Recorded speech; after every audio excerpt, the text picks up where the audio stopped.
An Italian poet once said, "The richness of life lies in memories we have forgotten." It really is true. Just get together with family or friends and begin talking about remember when, and the memories pour out. You end up laughing or crying or sighing, wrapped up in the emotion of years gone by. The holidays are steeped in memories for most folks, memories of family get-togethers and dressing up for church, caroling to the neighbors, and finding the hoped-for toy under the Christmas tree. So grab your mug of hot cocoa and let these holiday memories take you back in time to a bygone era as you listen to some stories not too different from your own.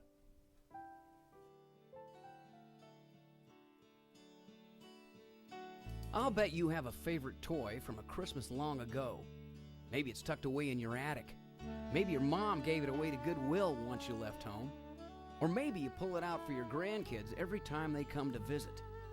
I still have my favorite toy, the punching bag I got the Christmas I was 6. I'm the boy there in the middle. Yep, that's me, Jimmy. That's my older brother, Donnie, and my younger brother, Paul. Look at us all dressed up for Christmas morning, waving at the camera. Who else could get 3 boys dressed up and smiling for Dad to film except Mom? Mom, a person who knew how to celebrate any moment and capture the memories. One spunky gal, my dad used to call her. Mom was the middle child in her family too, and I think she understood how forgotten the middle child can feel. You're not the firstborn, the future executive, and the son everyone expects the most from.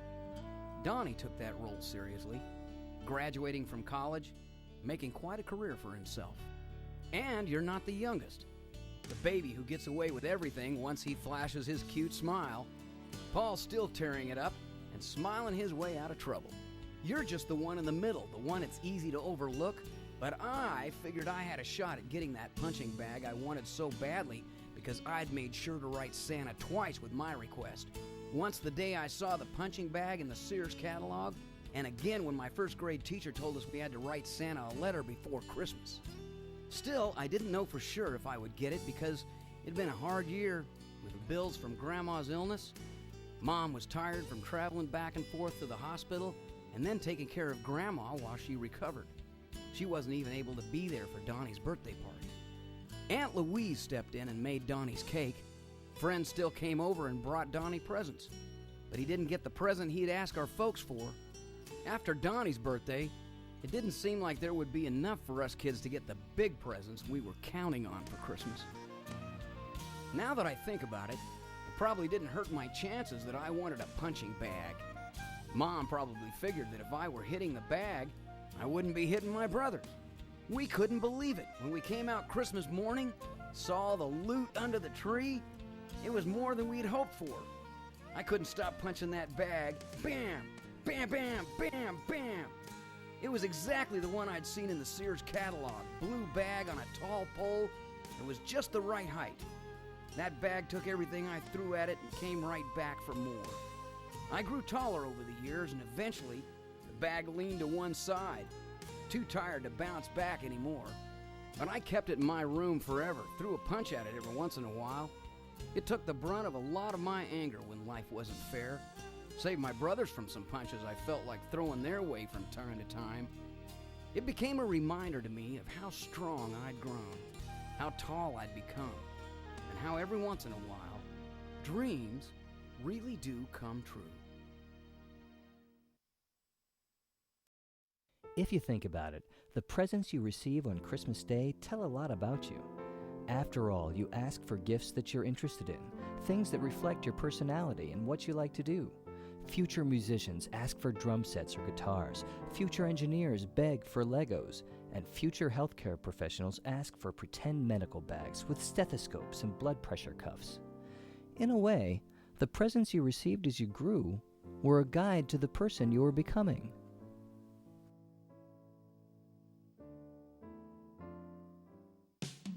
Well, my husband Bob tells me I'm a fashion diva, and he grimaces every time I say I'm going shopping, but he shouldn't be surprised.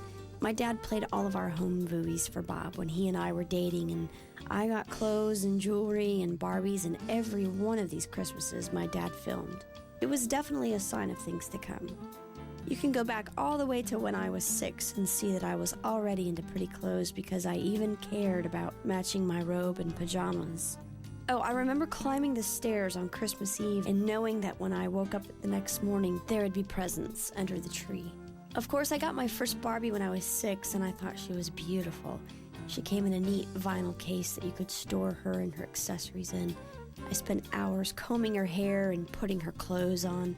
My older sister Karen helped me with the shoes because those were hard to get on Barbie's feet.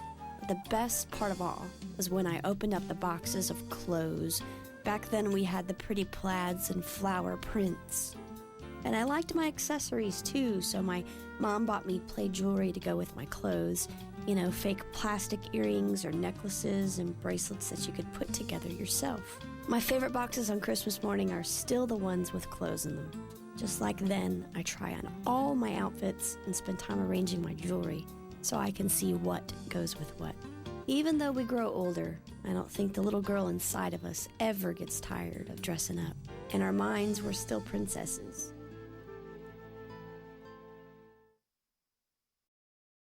Did you ever have a Christmas where you watched your brothers and sisters opening their presents, finding the very thing they'd begged and pleaded for, and then opened up your gifts, only to be disappointed? If you were polite, you pretended you were pleased with the handmade blouse Grandma had sewn for you, or the ugly sweater your mother bought to keep you warm. If you weren't as diplomatic, you may have spent the rest of Christmas morning pouting on the couch, vowing never to talk to Santa again. Hopefully, the gift you wished for was just pushed to the back of the pile, and you felt the thrill of hearing, "Wait, here's another one back here."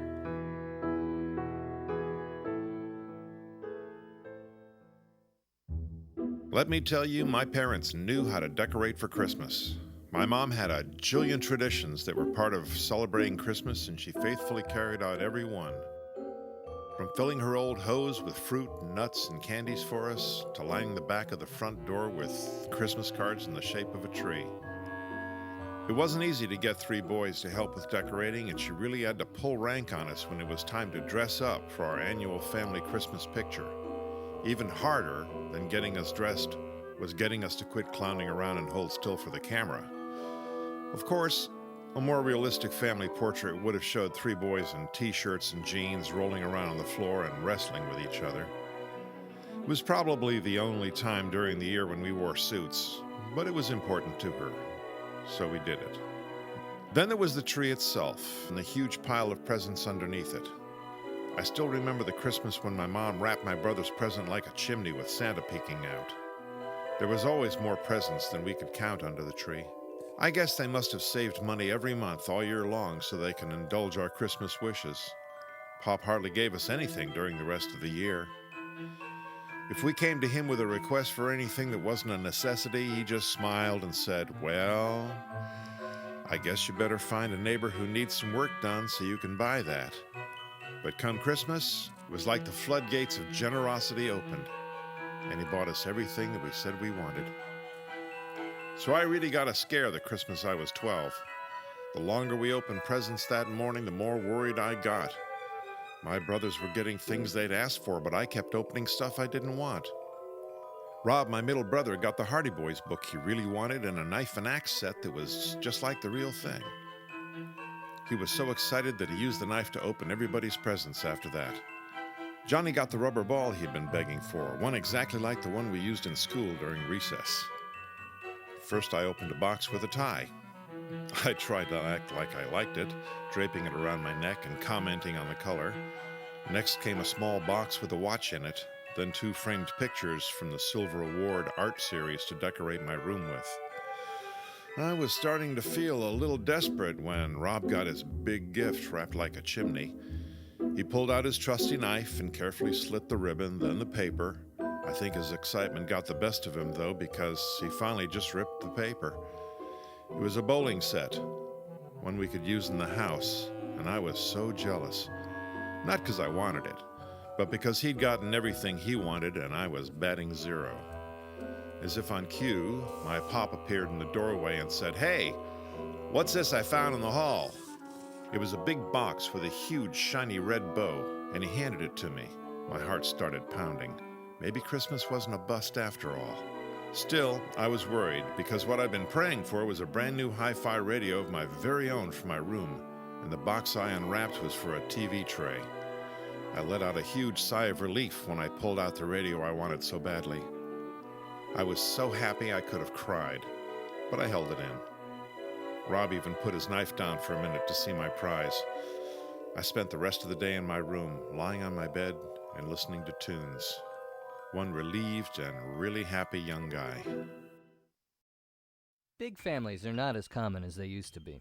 Several generations ago, it was not unheard of for families to have 4 or more children.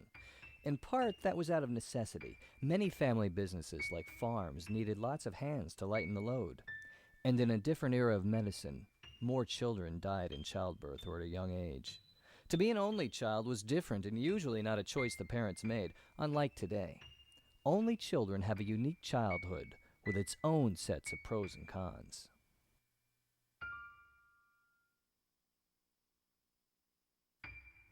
Interesting comments pop up when people find out that I'm an only child. Comments like, "I bet you got everything you ever wanted," or "You're so lucky because you didn't have to share a room with anyone," or even, "Oh, how sad, I bet you were lonely." Well, some of that is true, and some of that isn't.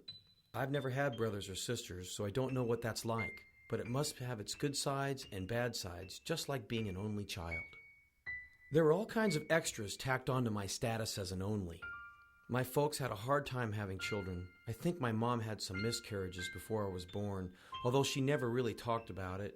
Plus, I was born close to Christmas, so the holidays were always a huge deal at my house. The focus is pretty intense when you're an only child because you're all their hopes and dreams and fears wrapped up into one. Actually, my mom and dad treated me in 2 different ways. My dad didn't handle me with kid gloves like my mom did. My dad's brothers lived in town, so I had a bunch of cousins that I played with a lot. They were kind of my brothers in a way when I was growing up. They came over all the time, and we'd do all the crazy stuff boys do. There was an area next to our house that would ice up a lot during the winter, and we'd skate on it with just our shoes. Some of the older boys were good at it, but we all busted most of the time after a couple of seconds on our feet. I was younger than most of them, so I'd fall and have to hide that it hurt because I didn't want to look like a baby. My mom would watch in the background, trying not to act concerned in front of my aunt, but she always worried about me getting hurt and trying to keep up with the older boys. My dad didn't care, though. He'd cheer for me every time I jumped in the fray, which drove my mom crazy. I guess it was a good balance for me. And when my cousins weren't around, I spent a lot of time with my folks. I think only children are closer to their parents for that reason, you know? I mean, you talk to them a lot, and they're your playmates much of the time. My dad was great about spending time outside with me. He had more time for me at Christmas because he'd be off from work for 2 weeks, so I have a lot of memories of time with him out in the snow. He'd grab the camera and out we'd go. He'd just follow me around, filming me, shaking the trees, or making snowballs. Eventually, I'd convince him to put the camera down and play with me, and we'd build a snowman or wrestle in the snow. Now that I'm older and have kids of my own, the focus isn't on me at Christmas anymore, and that's fine with me. What's one more birthday at this age or another tie for Christmas, you know? But I think about my folks a lot this time of year because it was just the 3 of us for so long. Dad still spends part of the holidays with us, but Mom passed away a couple of years ago, and I sure do miss her at Christmas time. She told me once that she loved the nativity story. She said she understood the tug at Mary's heart when she held her baby for the first time. Mom said that the moment I was born, she became a mother and nothing could ever take that away. She told me the year I was born was the best Christmas she ever had.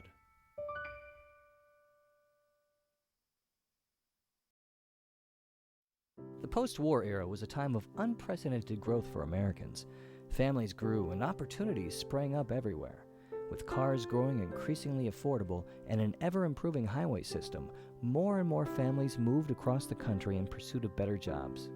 But the hometowns those families left behind beckoned to them during the holidays, and plenty of families hopped in the family car to make the trek back to Grandma's for a turkey dinner when Christmas rolled around. I can remember the Christmas we set out for Granny and Pop's like it was yesterday. We'd never taken out across the country before that I could remember, and there were a bunch of us squeezed into that car headed for Illinois. My folks and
roadside attractions there too.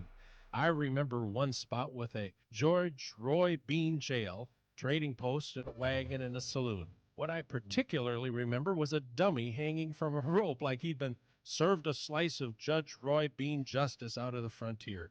Before we left Texas, we dropped Nana and Uncle Bob off at Great Granny's. As young as I was at the time, I thought Great Granny was the oldest person I had ever seen. I realize now she wasn't as old as she looked, especially the older I get, but she had a small stroke earlier that spring and she walked with a limp and had a hard time talking. I remember that Nana cried when she saw her. She hugged her for a really long time while us boys took off playing in the yard with our cousins. We finally made it to Illinois. We couldn't believe all the snow. The first order of business, of course, was to build a snowman. The snow lasted through Sunday, and the whole family gathered at church. It was so great to see aunts and uncles and cousins I hadn't seen in years and didn't see again after that for quite some time. I guess that's why that road trip stands out so clearly in my mind as one of the best memories of my life.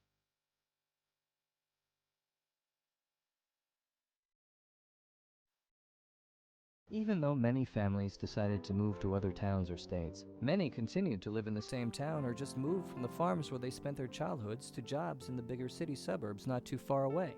When that was the case, it was fairly easy to take a few days off at Christmas time to open presents at home and then travel to grandparents' homes to celebrate with family, making Christmas a special time to gather with loved ones.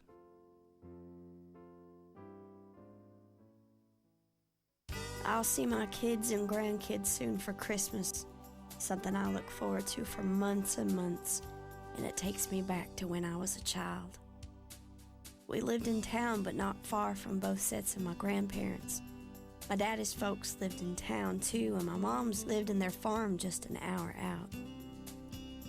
Our tradition was to spend Christmas Eve with my daddy's parents, Meemaw and Pawpaw, Christmas morning at our house, and then Christmas night and the next day out at the farm. We always started the rounds in town because Pawpaw's birthday was the 23rd, so we'd celebrate his birthday and Christmas together. We'd bake him a cake, sing happy birthday, and then give him his birthday presents, usually a bottle of Old Spice or some clothes. It seems like we gave him the same thing every year, but he always acted surprised and pleased, rewarding us with big hugs. After his birthday presents, we'd eat the cake Meemaw made him and then start the Christmas presents all around. For many years, Meemaw's dad, great-granddad, was with us too, although he didn't talk much or play with us. He seemed content just to sit there. Mom Meemaw would get us the best gifts. They weren't expensive presents, but they were always something we really enjoyed. Things like books and a doll for me and a car and construction set for my little brother Davy. She also liked to buy us a new set of winter pajamas every year. Davy liked the foot pajamas, and I liked it best when she bought me pink ones. We'd usually give her a calendar or other practical things she needed, and she always seemed pleased. The year we got our black and white kittens, Inky and Sam, we didn't put our aluminum Christmas tree up until Christmas Eve after we got back from my grandparents'. We were afraid those little scamps would pull the whole thing down while we was gone. I laugh now when I think of that aluminum tree. You never see them anymore. People either put up live trees or artificial ones that look exactly like the real thing. But when I was a little girl, we had an aluminum Christmas tree with branches that sparkled silver. We set it up in the corner of the living room right next to the bookshelves with the encyclopedias. And Davy and I would take out all the aluminum branches one by one and put them in the pole starting at the top. I'd help Davy with the ones he couldn't reach and help him slide the branches in when he got stuck. We'd work all the way down until we had all the branches into the very bottom. Mama would work at untangling the lights, and then she'd help us put them on as well as the ornaments. There was a spinning light of some kind that would change the colors of the tree so that sometimes it looked red and sometimes blue and so on. We liked to turn off the living room lights and watch the tree turn different colors. We'd also spend time baking my mama's famous chocolate sheet cake and making stockings to take for everyone at the farm. The baking was fun because I felt so grown up working with my mama in the kitchen, and I really was helping because we took that food we baked to my granny's the next day. Davy tried to help, although he was in the way most of the time. Somehow Mama found a way to keep him busy, though he seemed to have fun doing the little tasks she gave him. We'd get the usual on Christmas morning: dolls, cars, games, books, and other toys we'd ask for. One of the presents I'll always remember was the robot Davy got one year. It had lights that blinked and it could walk all by itself. It seemed amazing to us at the time.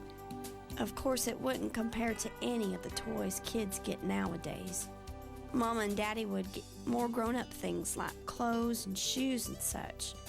I think it was a ritual for my daddy to get all the shoes he needed for the next year on Christmas morning. I think my favorite part of Christmas always was going to the farm. My mama's whole family was there. I loved spending time with my cousins Jane and Susie. Usually my granny would make matching dresses for us and we'd feel pretty all dressed alike. Granny and Granddad had cows and chickens, so we'd follow them around trying to help any way we could.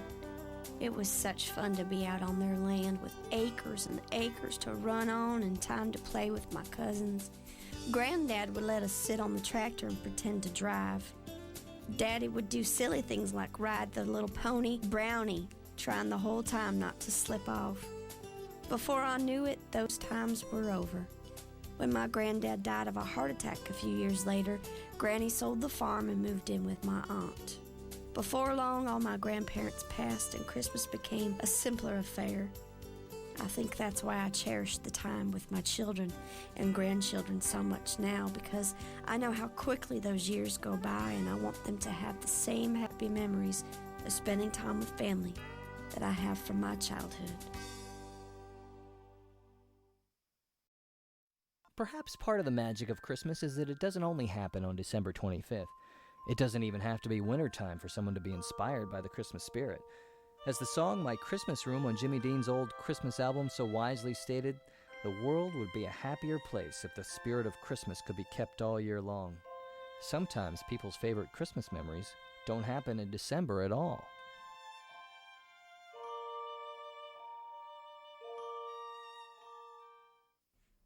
I don't know if you'd call my favorite Christmas memory a Christmas memory at all, because it didn't even take place at Christmas. But it stands out in my mind as the best Christmas time I've ever had. Usually Christmas is a cold affair, with freezing winds and snow covering everything.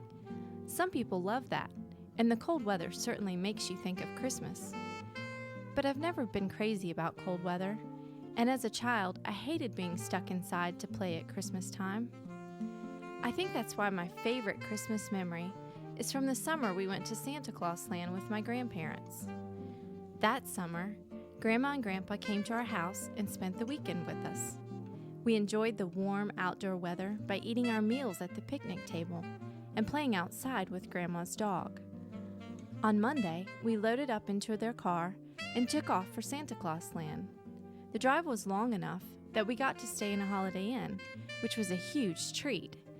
Back in those days, it wasn't as common to stay in hotels as it is today, so that was a novelty that I never forgot. We even ate a chicken dinner there in the restaurant that was as good as my mama's. We drove on to the theme park the next day and got there just as it was opening. Santa greeted us as we came into the entrance. I knew he wasn't the real Santa, but it was still so much fun to talk with him. Grandma got into the act too, posing with Santa for Grandpa to film. We got to go into Santa's workshop and see how his elves were hard at work.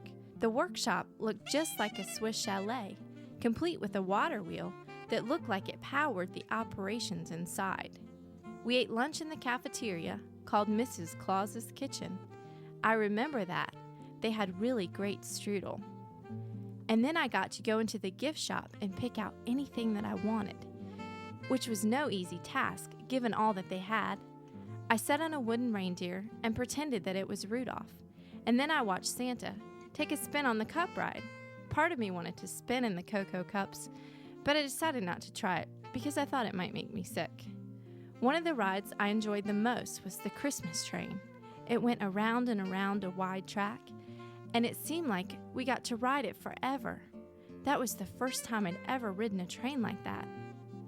The day came to an end too soon for me, but I was so exhausted from all the fun that when we left the theme park, I slept in the car the whole way. Well, at least until we stopped that night to stay in the hotel. You know, you dream about Santa and the North Pole, and there's something so magical about Christmas that it all seems distantly real in some way. When I remember that trip, it makes Christmas more exciting somehow, as if once upon a time, I really went to the North Pole. Remember the joy of frolicking in a winter wonderland when you were a kid? Thrilled with a blank slate of snow on the ground and oblivious to Jack Frost nipping at your nose. It was a huge treat to wake up on a weekday and find out school had been canceled after an all-night snowstorm. Mom wrapped you up tight in layers of warm clothes, and out the door you went, bundled against the cold and ready to play. Snow angels, snow caves, snow men, there were hours of fun to be had with siblings and neighborhood chums in the untouched landscape of the new fallen snow.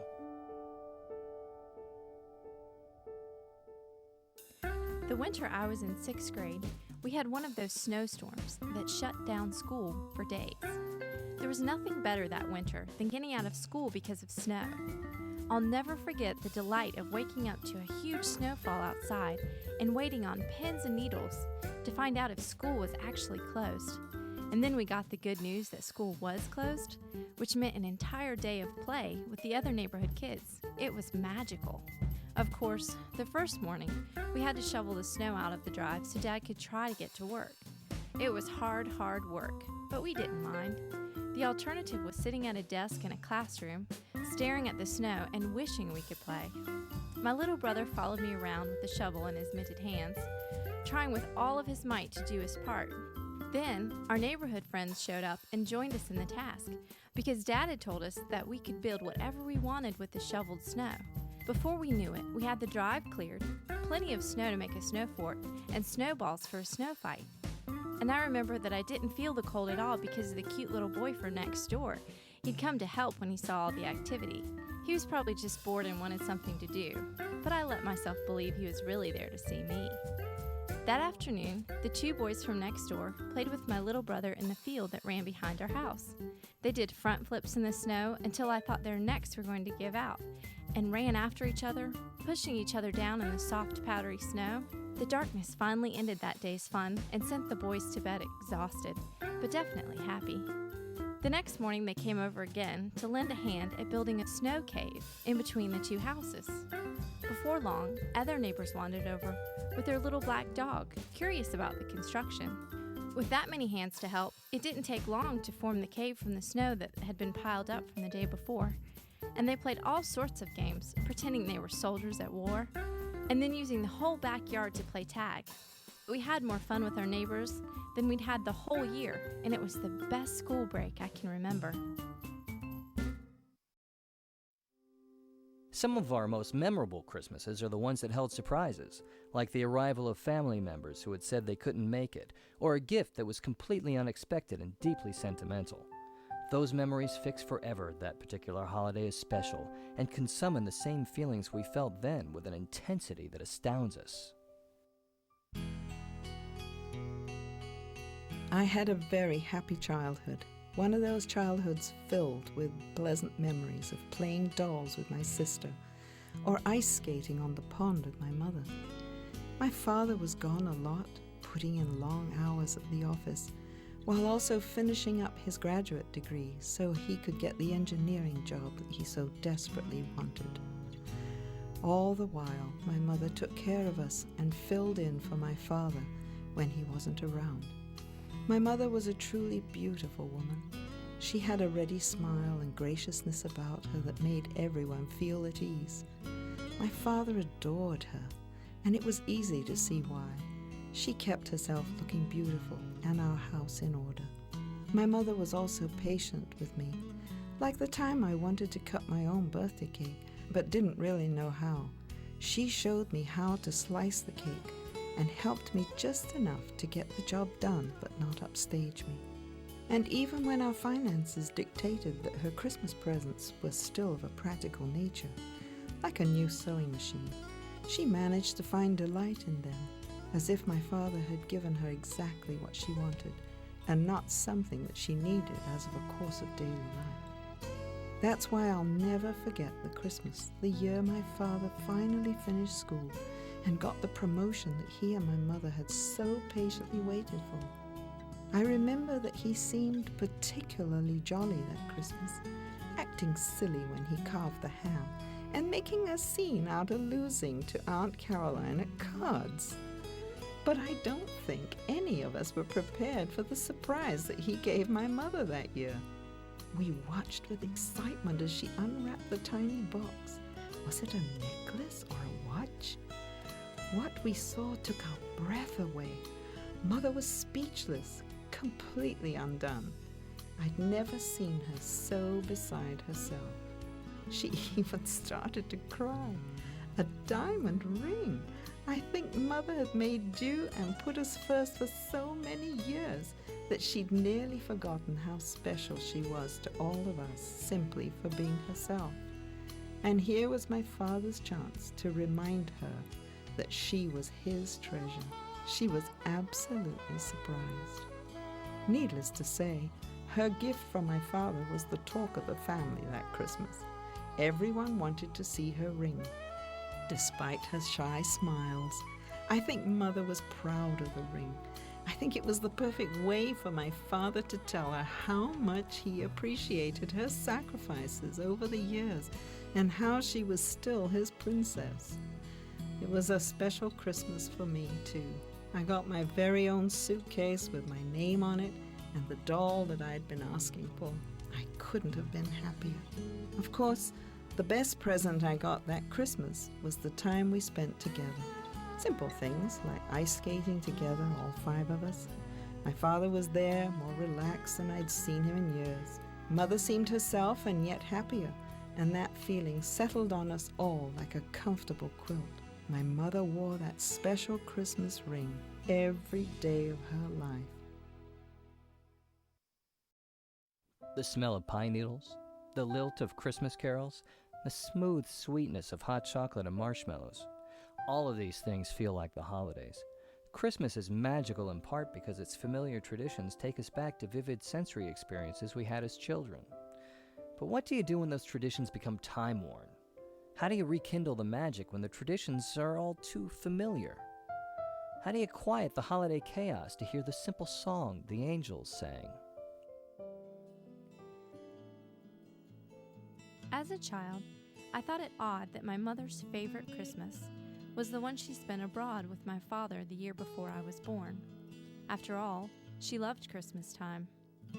Every year I was at home, she decked the house and the tree with her treasured Christmas decorations and displayed the Christmas cards we received.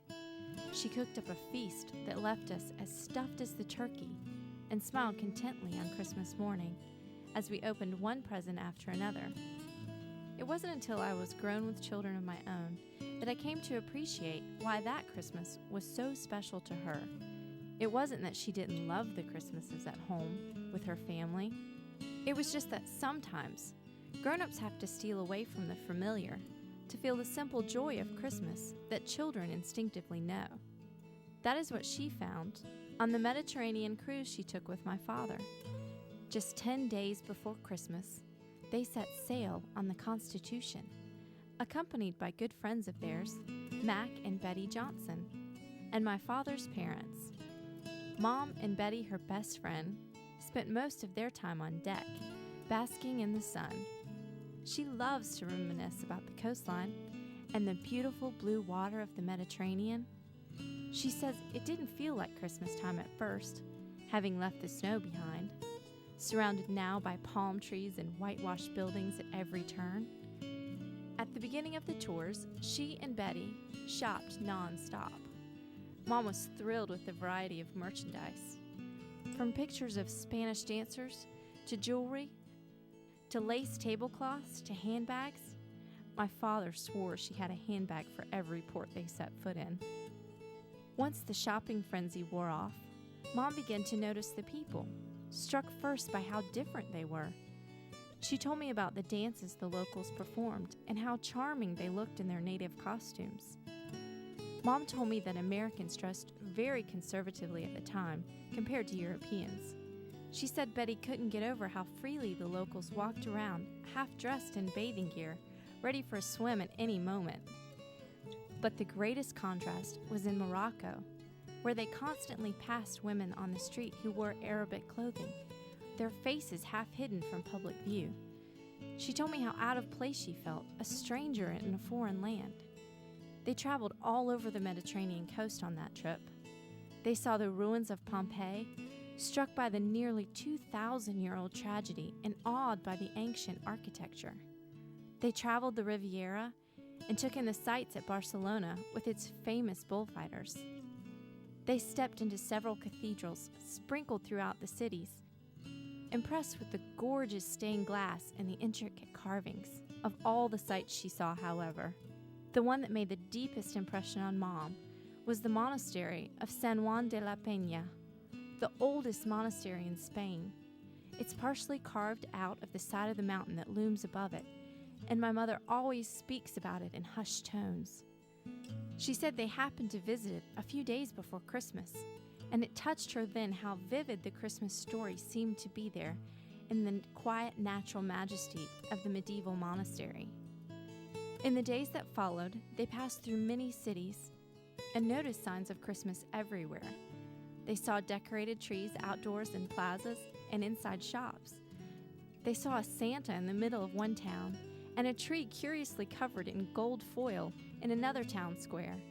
The longer they traveled, the more she felt a kinship of Christmas spirit, even though she was far from home.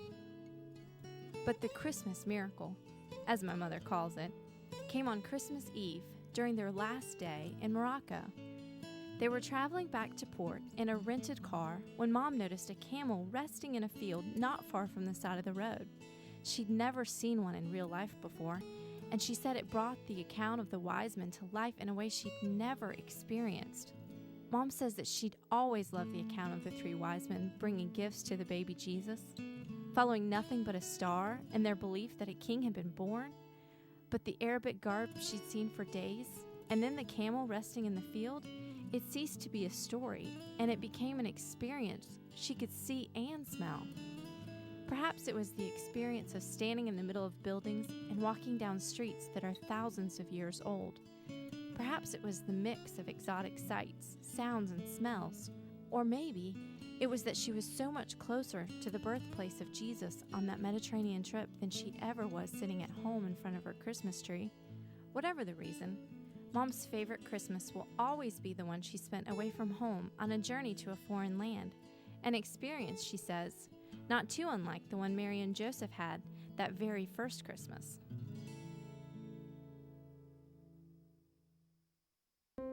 Plenty of Christmas trees have presents for family pets underneath them because Fido and Kitty are as much a part of the family as the people they adore, or in the case of Kitty, the people who adore her.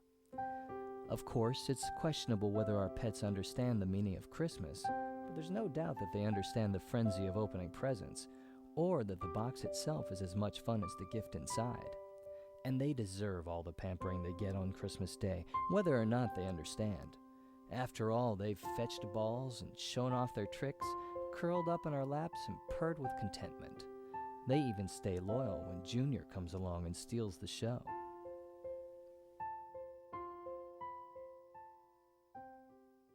Yep, that's me, right there. Crawling, swinging, sticking everything in my mouth that I could lay my hands on.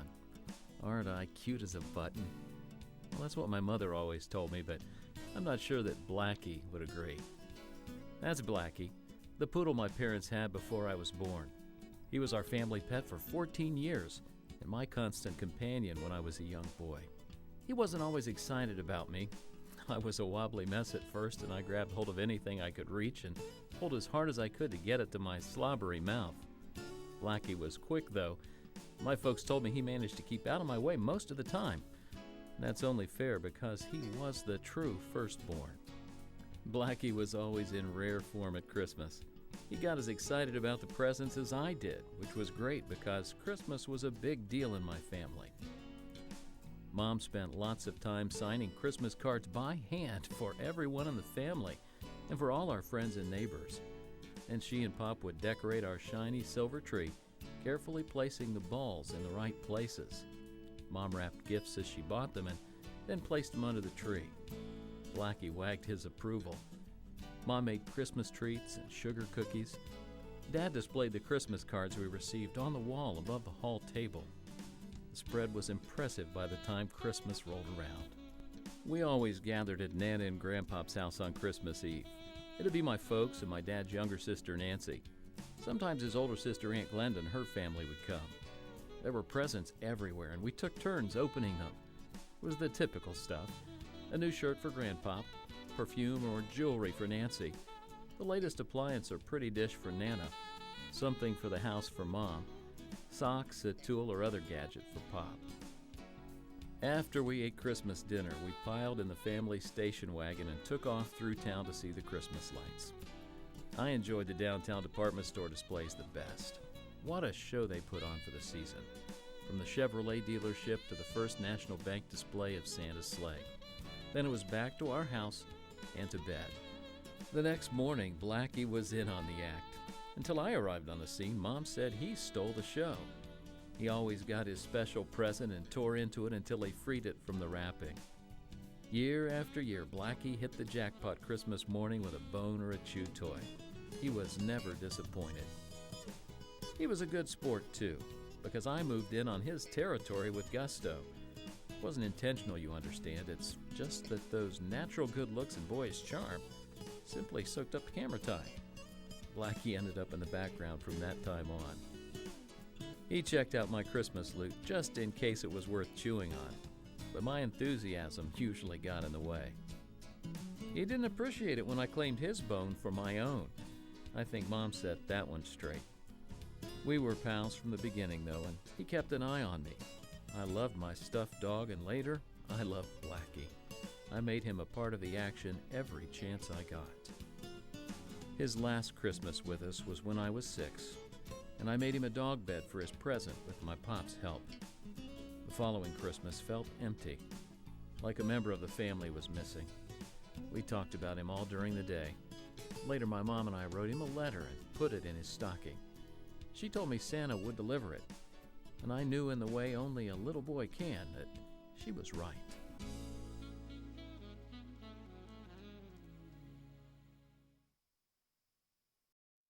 For a boy or girl, there's no more exciting gift to open up on Christmas morning than a puppy or kitten. It's hard to keep that kind of present a secret between the yipping or mewing, wiggling or scratching.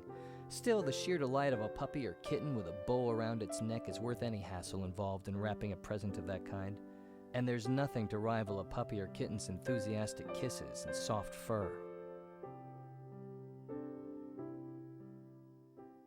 The Christmas my brothers and sisters and I opened up the box with a coal black kitty cat inside is still the happiest Christmas I remember. What's funny is that my parents didn't have a lot of money to spend on Christmas presents. With 5 kids to feed and clothe on my dad's salary from the plant, my parents had to be creative at Christmas to manage to put gifts under the tree.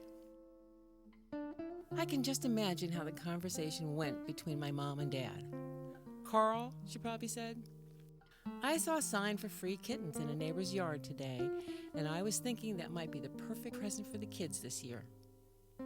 You know, a cat could help with the mice, and they don't eat much. Besides, it teaches the kids some responsibility." Deep in his reading, Daddy probably grunted agreement. All the sign Mama needed to know she could get the cat. She was a gorgeous kitty, completely black from head to toe with bright green eyes that seemed to glow in the dark. We named her Christmas Cat. My oldest brother Sam got the idea to teach Cece how to walk on a leash. He said he'd heard some cats could do it. Cece took to her leash from the get-go, content to roam with us wherever our adventures led us. Of course, Cece went with us on our annual trip into town for Christmas shopping and taking in the sights. She was as curious about the animals in the nativity scene as they were about her, although she wasn't too impressed with the plastic deer or plastic people.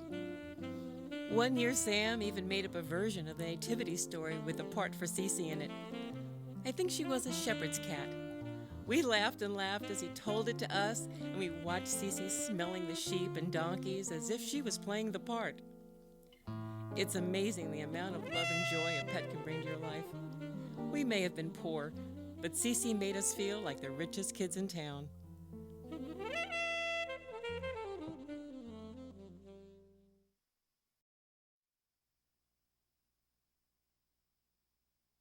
Nothing signals the beginning of the Christmas season like the arrival of the Christmas tree. Seems like we barely recover from our turkey dinner feasting before Christmas trees start popping up everywhere. We see them in malls, reaching nearly to the ceiling, and we see them on coworkers' desks, miniature versions of the real thing. They fill living room picture windows with a peaceful glow, like beacons of light for weary shoppers and homeward-bound travelers.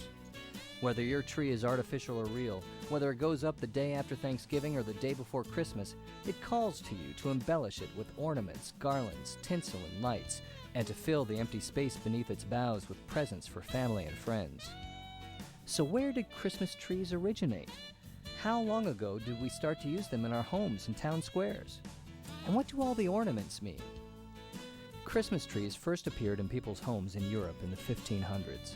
They were cut down from local forests and set up indoors undecorated. German immigrants introduced Christmas trees to the United States in the 1800s. When an illustration appeared in 1846 of Queen Victoria, Prince Albert, and their children around a Christmas tree, the popular monarchy's unofficial stamp of approval meant a booming industry was born. Early Christmas tree decorating commonly included fruits and nuts and other edible goodies, as well as colorful paper strips, tinsel made from real silver, and candles. Glass ornaments arrived on the scene in the late 1800s. Like the Christmas tree itself, these decorations also came from Germany, from a village called Lauscha. According to legend, a local glassblower invented the glass ornaments because he couldn't afford the more typical decorations of fruits, nuts, and candy. The ornaments' popularity quickly spread throughout Europe. On a trip to Germany in the 1880s, the American businessman W.F. Woolworth discovered them and guaranteed their enduring spot on American Christmas trees after he began importing them for sale in his stores. Of course, families have been making their own decorations for centuries. These ornaments are reflections of their resources at hand and symbols of their creativity. Families also used pictures from old magazines or catalogs and made ornaments from leftover material or the abundance of natural resources around them. In the mid-1900s, America added its touch to the Christmas tree market with the aluminum Christmas tree. The only thing green about it was when it reflected the green light shining from the rotating color wheel. These modernistic trees were often barely decorated since the rainbow light display was dazzling all by itself. Today, the majority of real Christmas trees are grown on Christmas tree farms, and Americans buy between 25 to 30 million of them each year. Artificial Christmas trees are also popular, and some of them are so realistic, they're hard to tell apart from the real thing. Between the sparkling lights and the handmade Christmas ornaments, there's something nostalgic about a Christmas tree. It's really a three-dimensional holiday storybook. Whatever kind of tree you use, however you dress it up, it's the clearest sign that the Christmas season is here.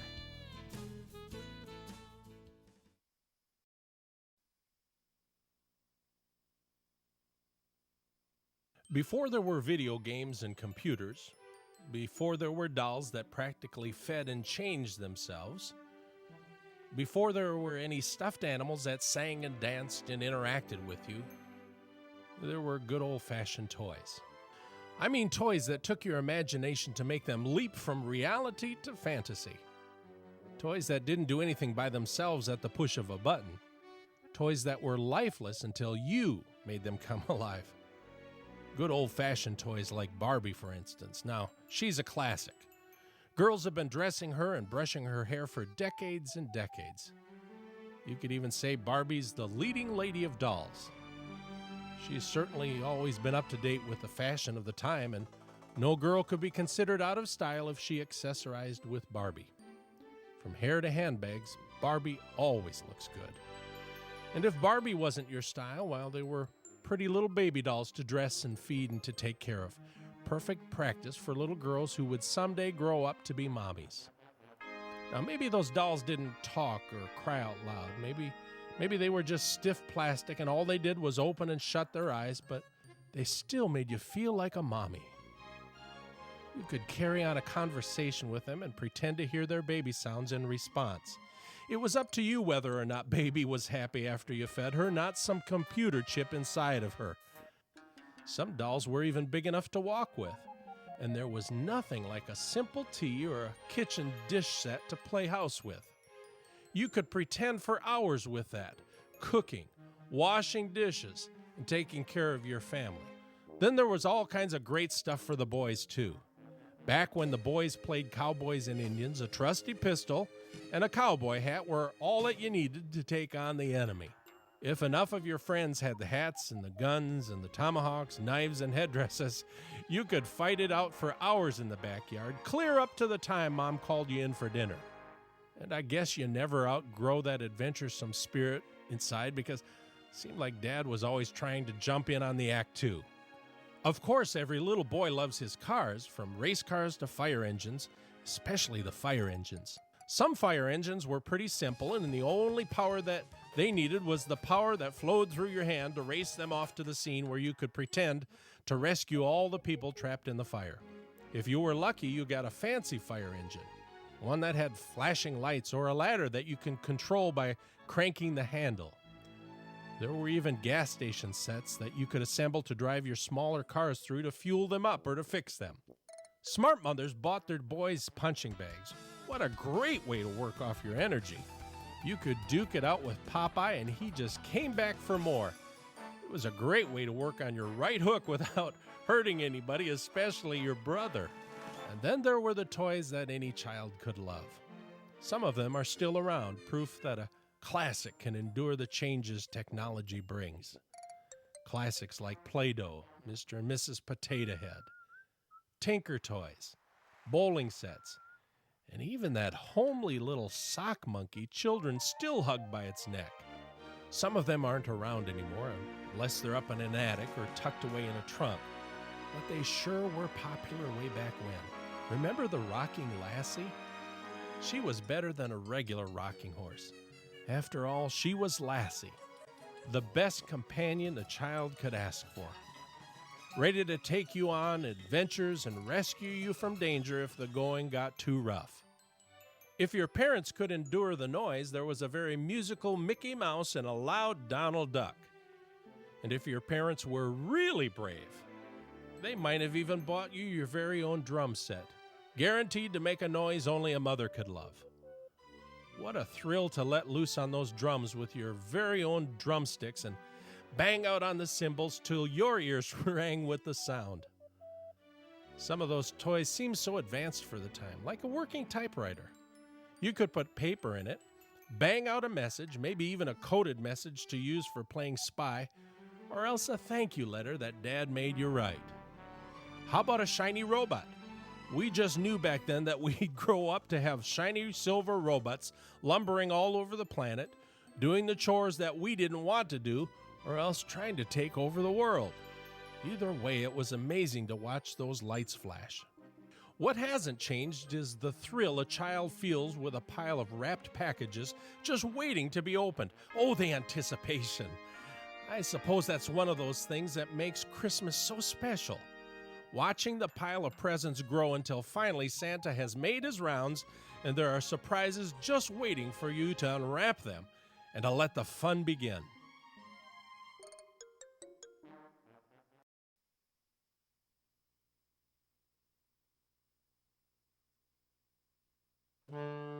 Maybe it's 'cause I'm getting older.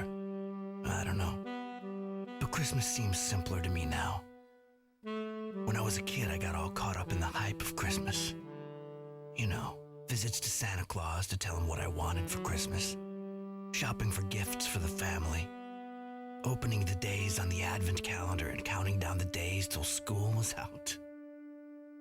It was nail-biting excitement waiting for Christmas Day. Nowadays, though, it's not quite that crazy. I see it through the eyes that have taken in a lifetime of moments.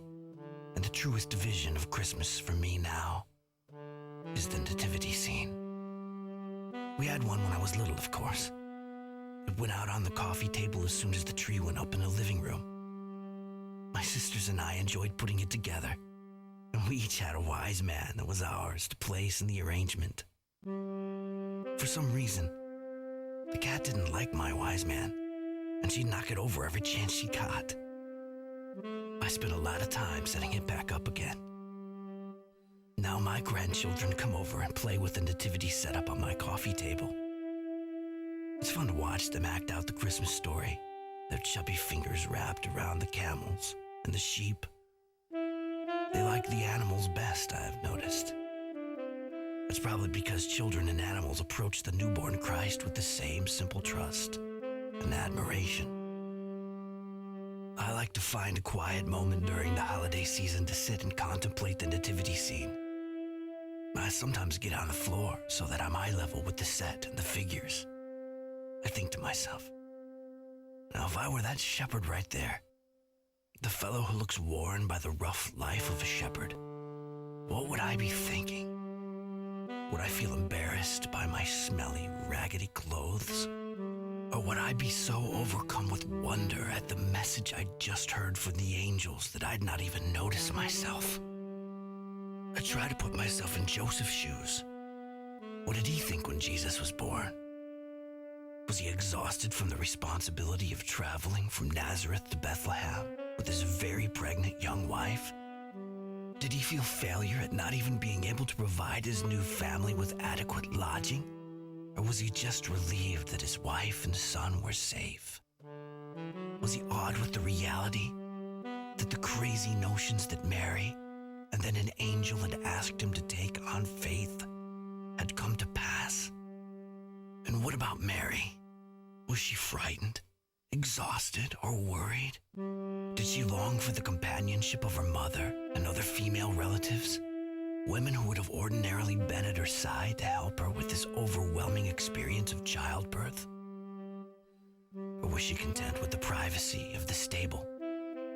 Just Joseph by her side, with the infant God.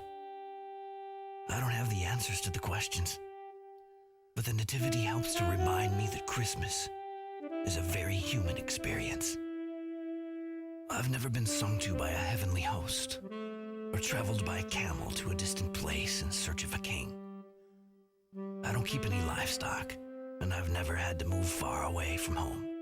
I'm just a regular guy with a job and a house and a family. But I've felt the hand of God in my life and been on long life journeys of my own. When my oldest daughter was only 5, my wife and I prayed through a scary, dark night for her life as she fought meningitis. God was with me then. The sky might as well have opened up with a host of angels singing at the top of their lungs when the doctors told us she was out of danger. There's a piece of the nativity in all of our lives. At times we've been the dumb sheep, mindlessly following the rest of the crowd, powerless to save ourselves from the dangers that lurk in the night. Or we've been embarrassed or scared or exhausted or worried. But we've also felt the relief of knowing that we are saved. What is the nativity? There was a promise. There was a birth. And suddenly, God was with us.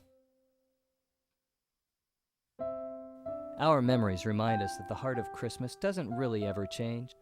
Though time passes, Christmas is still the magic of God among us, children's whispered wishes granted, and a world washed clean and white. It's still the hope for peace, goodwill among men, and a very happy new year.